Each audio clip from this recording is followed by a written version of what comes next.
All right, so NASCAR 25. I pre-ordered the Gold Edition, which comes with early access. So the game released on Thursday at midnight, like heading into Friday. And I've started playing the career mode. I'm done with my first season in ARCA. I've moved up to trucks. I've done just a couple like quick races and some online races and just kind of played around with it, toyed around with it. And uh, the it's a good game. Don't get me wrong. Compared to what we have had in the past, it is absolutely probably the best NASCAR game since NASCAR 15. But it is it's not the game that everybody's making it out to be. Um, just because it's better than what we have been expecting doesn't mean that it's a great game. And people are, they understand that, but they're giving it more credit than I personally believe is due. And it feels like it's just because of how bad these past games have been, but it's not really much of a step up from the games that we used to have, even as recent, well, I guess not as recent as 2015, but going back to 2015, NASCAR Inside Line, uh, NR 2003, some of the Thunder games.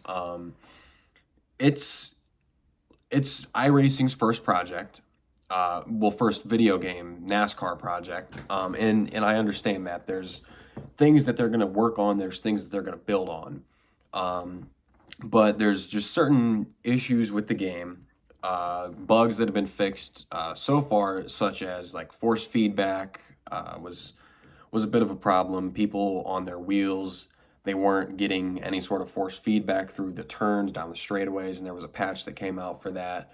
There's a couple other bugs with like cautions where if it's, I think, the white flag of the race, a caution comes out, you don't get points. There's just certain bugs, and those are things that can be worked on, that will be worked on. The career mode is in depth.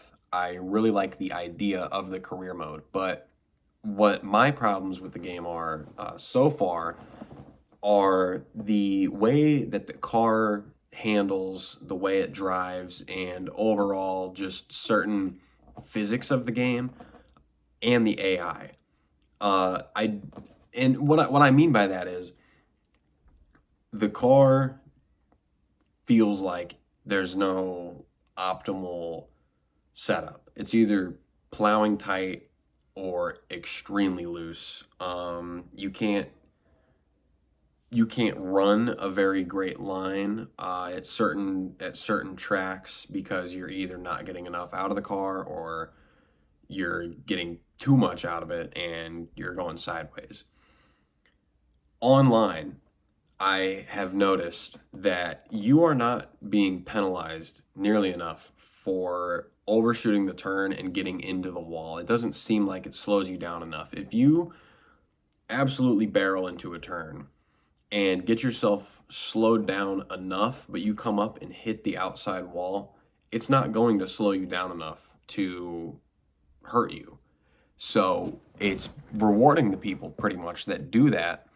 And if you're running behind somebody and they get into the wall, it is not going to affect them nearly as much as it's going to affect you to actually just slow down to make the corner.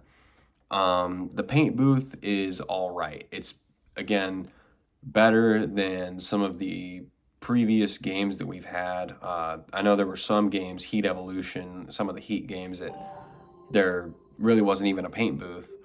But the fact that we have one is good. There's not nearly enough customization options in the paint booth, though.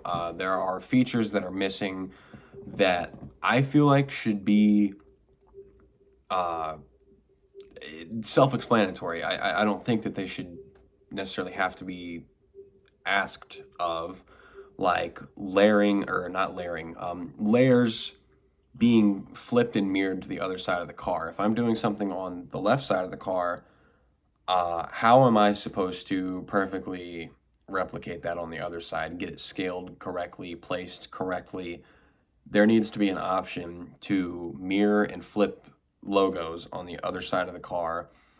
I wish that we had kind of a color wheel. We have a set range of colors that we can work from, and they're all right. There's a decent amount of colors to choose from, but a color wheel would be really nice. I would really like more fonts for the numbers, and I think with this being an iRacing game, there should be some sort of integration with trading paints. I feel like that wouldn't be hard to do.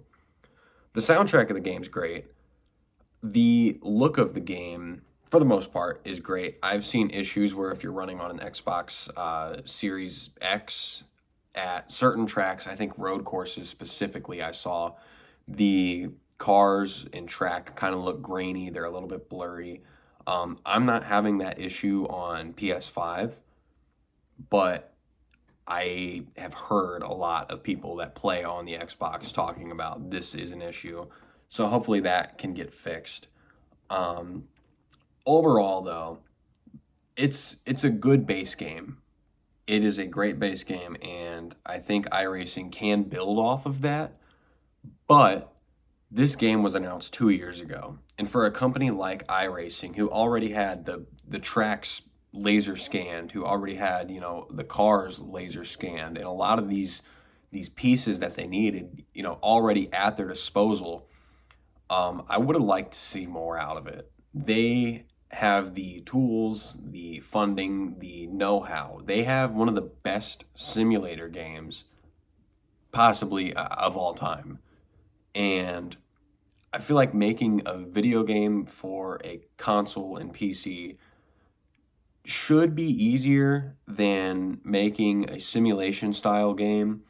Um, I don't know. I truthfully don't. I'm not a video game developer. I don't know how that works, but it just feels to me like the way that the car handles in iRacing, for example, you can feel the difference where you feel like you're actually driving a race car and you're getting good input on it and you have to make the turns and how you're managing the throttle and brake pedal actually matters. Whereas NASCAR 25, it's okay, this feels like a pickup truck that I'm driving at 100 something miles an hour, and I can't get it to turn. If I can get it to turn by loosening it up, the back end steps out no matter what I do.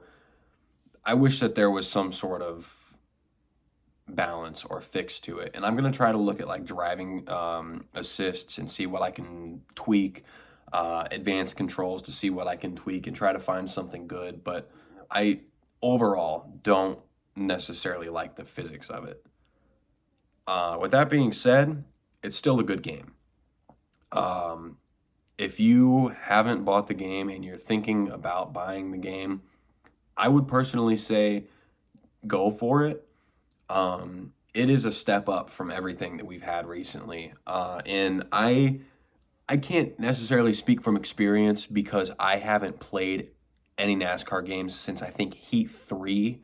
But this was the game that brought me back to the console gaming. And it's done a good enough job that I'm going to stay on the game. I'm going to keep playing the game. I enjoy playing it. There's things that need to be better.